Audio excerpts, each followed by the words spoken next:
अस्सलाम वालेकुम स्टूडेंट्स। आज जो है वो हम क्वेश्चन नंबर 1 का पार्ट नंबर 4 करेंगे। आपको पता है कि हम जो है वो HCF पे वर्क कर रहे हैं बाय फैक्टराइजेशन। तो अब हम बेटे इसमें जो है वो फैक्टर्स इसके बनाते हैं। हमारे पास जो है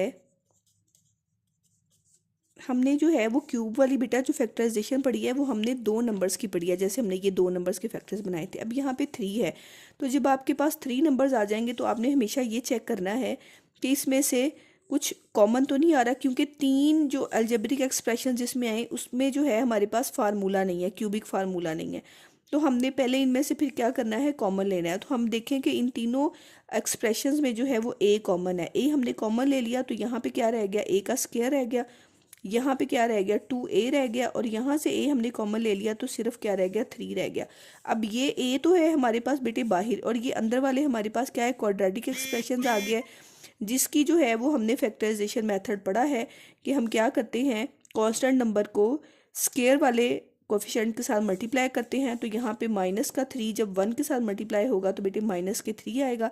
अब -3 जो है वो सिर्फ 1 के टेबल पे आता है या 3 के टेबल पे आता है, मतलब इनके फैक्टर्स जो हैं वो यही दो बनेंगे। अब मैंने ये बार बार बताया है बेटे कि जब यहाँ पे माइनस का साइन होता है तो हमने इन दोनों में से एक नंबर के साथ माइनस लगाना होता है और एक के साथ प्लस लगाना होता है। बड़े फैक्टर्स के साथ जो है वो मिड टर्म वाला साइन लगाते हैं। मिड टर्म 2 के साथ आपके पास पॉजिटिव साइन है, तो बड़े नंबर के साथ जो है वो पॉजिटिव साइन आएगा और छोटे नंबर के साथ नेगेटिव आएगा। तो अब हम इसको यहाँ पे जो है वो रिप्लेस कर देते हैं कि यहाँ पे आपके पास a² -1a आ जाएगा प्लस 3a माइनस आ गया आपके पास 3। अब हम क्या करते हैं, इन दोनों में से कॉमन लेते हैं। a इनमें से कॉमन आ गया, यहाँ पे 1a रह गया और यहाँ पे सिर्फ क्या बच गया, 1। इसमें से जब हम कॉमन की बात करेंगे तो यहाँ पे आपके पास बेटा 3 कॉमन आ जाएगा और यहाँ पे a -1 रह जाएगा। अब हम इन दोनों में से क्या कॉमन ले सकते हैं, a -1 कॉमन ले सकते हैं और यहाँ पे क्या रह जाएगा, a + 3 रह गया। ये जो है वो इसके क्या आ गए, फैक्टर्स, 3 फैक्टर्स आ गए, a -1 और a + 3। अब हम क्या करते हैं, इसकी जो सेकंड एक्सप्रेशन है हम उसकी फैक्टराइजेशन करते हैं। अब इसमें भी बेटे आपके को क्यूब नज़र आ रहा है, तो सबसे पहले इसमें a को कॉमन लिया जाएगा। a को कॉमन लेते हैं तो यहाँ पे क्या रह गया, 2a² रह गया। यहाँ पे क्या रह गया, 5a रह गया और माइनस आपके पास क्या आ गया, 3 आ गया।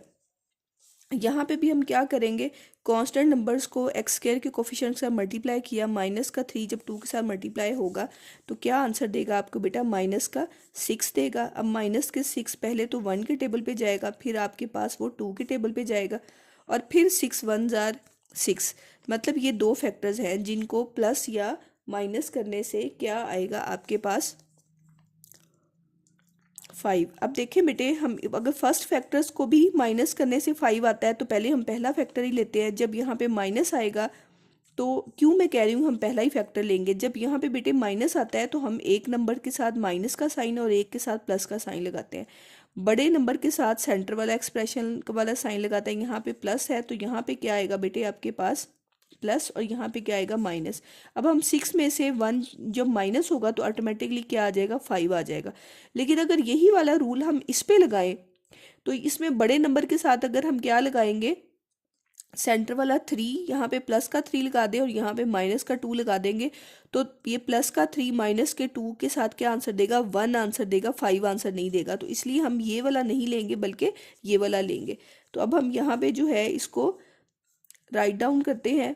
यहाँ पे क्या आ जाएगा, माइनस का 1a और यहाँ पे क्या आ गया, 6a -3 ब्रैकेट क्लोज। अब हम उसी तरीके से बेटे इसमें से कॉमन लेते हैं। इन दोनों फैक्टर्स में से a जो है वो कॉमन आ रहा है तो यहाँ पे क्या बच गया, 2a -1 रह गया। और यहाँ पे जो है वो 3 का टेबल कॉमन ले लिया जाएगा। 3 के टेबल में से 6 कहाँ आता है, 2 क्या पता है, 3 2s are 6, यहाँ पे a रह गया। और ये 3 के टेबल में 3 कहाँ आता है, 3 1s are 3। अब हमारे पास जो है वो इन दोनों में से क्या कॉमन आ रहा है, इन दोनों में से 2a -1 कॉमन आ रहा है और यहाँ पे क्या रह गया, a + 3 रह गया। अब बेटे हमने इन दोनों में से क्या निकालने हैं, कॉमन फैक्टर्स निकालने हैं। अब ये भी चेक किया करेंगे और आप ये भी चेक करेंगे, इन दोनों में आपको क्या कॉमन नज़र आ रहा है। एक तो दोनों में आपको a नज़र आ रहा है, दोनों के पास a कॉमन है। सबसे पहले आपने पहला फैक्टर लिख दिया a मल्टीप्लाई बाय, और कौन सा नज़र आ रहा है, यहाँ a -1 है, यहाँ पे 2a -1 है, ये कॉमन नहीं है। नेक्स्ट इसके पास a + 3 है और इसके पास भी a + 3 है। नेक्स्ट जो है वो हमारे पास क्या है, a + 3 है।